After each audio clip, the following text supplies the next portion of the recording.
Armen was barely 3 years old when his father left.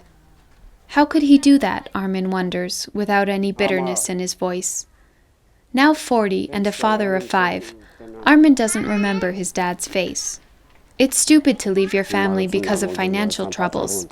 No matter how bad things are, I'll go work for someone to provide for my family. We won't argue over a trifle and risk breaking the family. Everything passes. You just laugh it off, and it passes. In the life of this Stepanakert family, every difficulty seems to dissipate in the din of laughter. Armen and Ruzanna don't complain about their problems. They just try to solve them. Sometimes their solutions are a little late in coming. More often than not, however, they simply ignore their troubles. Things are good. We get our groceries on credit as much as possible. We cover the kids' expenses with a bit of government assistance and Armen's salary. We get by. We don't go hungry. Armen works at an auto mechanic's shop. The family's income consists of his monthly salary of $120 and some government aid for the children. Your children are your greatest wealth. You've got to move mountains to provide for them. You can't just sit there and expect that someone will take care of them. There's no such thing in this day and age. Dad? Yes? Okay. What is she saying? The tea's ready. Come and drink it. The family's eldest child is 11 years old. The youngest, Mariam, will soon be 2 months old. So who chose Mariam's name? I did. She's lying. It was Dad who chose it. No, I did. That one is the youngest. I love her very much. I don't like the others. I beat my brother. He doesn't do his homework. I always explain to them. I tell them, look, I work very hard to take care of you. Make sure that you don't end up becoming laborers like me.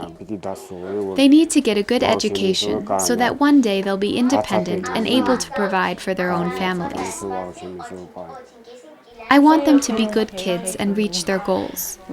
As long as my husband and I are alive, we'll do everything we can to help them achieve their goals. The Poghosyans, all 7 of them, live in a 38-meter square space in the basement of a house owned by the maternal side of Ruzanna's family. This is the restroom. The kitchen is smaller than an airplane cockpit. The living room and the bedroom combined are the size of an average kitchen. This is where Yana sleeps. This is where Diana sleeps, and this is where my mom and dad and the little ones sleep. This is where we sit and study.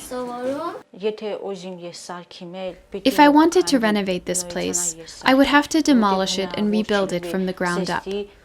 Otherwise, it would be pointless. Gor wants a house with a swimming pool. Marina wants a computer. Dad said he'd get me one for my birthday, but he couldn't.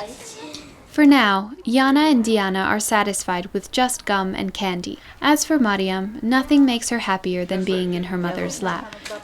I take things lightly. Sometimes I'm late on a payment, but it doesn't bother me. I don't say to myself, oh, I better hurry and borrow some money to make the payment. No, we sometimes live well, sometimes not so well, but we get by. Even in moments of hopelessness, the young husband and wife feel no regret when they remember July 22, 2003, the day they eloped. I drove up and told her I'd come back to run away with her. I loved her and she loved me, so we eloped. I didn't think twice. I was in love. I went along and I didn't care about the consequences. But I really loved him and wanted to build a family. I've never had any regrets. Ruzanna and Armen are as calm and restrained when they speak of love as when they got word that they were to be provided with a new house. The purchase of their future home was made possible by ArmeniaFund. It will happen if it's meant to be. Ruzanna says she would be delighted if her only son could have a room of his own and her 4 daughters could have one for themselves. But she also knows that a home is not measured by square meters alone. What matters are its solid foundations, that is to say, harmony and love.